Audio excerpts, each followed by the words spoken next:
dafa bëgg lu yomb doomu aadama dafa bëgg lu yomb ma ne la lu yomb loolu nag mi ngi ko mën a amee rek ci ragal boroomam ragal yàlla suñu tegtal ci loolu soo demee ci alxuraan da ngay fekk borom bi mi ngi wax naan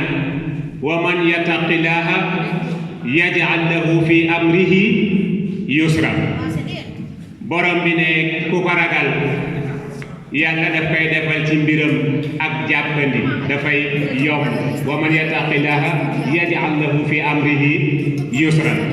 kon nga gis ne kon kay ragal yàlla dafay sabab mbir yu yomb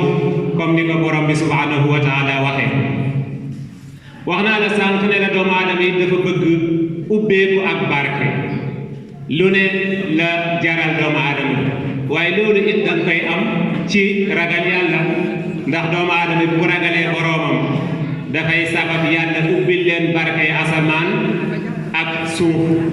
yombalal leen wërsëg loolu it ba tey alquran la borom bi subhanahu wa taala moo wax ne walaw anna ahla alqura amanu wa taqaw la fatahna alayhim barakatin min as-samai wal ard suratul a'raf moo tax mu wax sànq ne si biir jàng alquran ak seetantal ko da ngay gis ne kon kay doomu aadama bi bu bëggee barke ba mu bëgg ubbeeku rek na ragal boroomam waaye doomu aadama ku bëgg wërsëg la loolu it daf koy amee ci ragal yàlla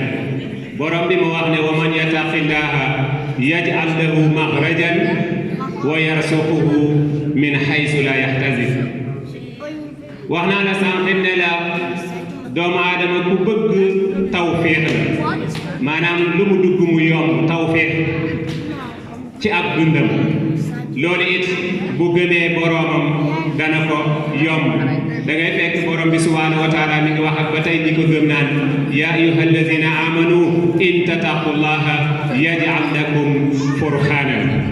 ca suratul anfal waaye doomu aadama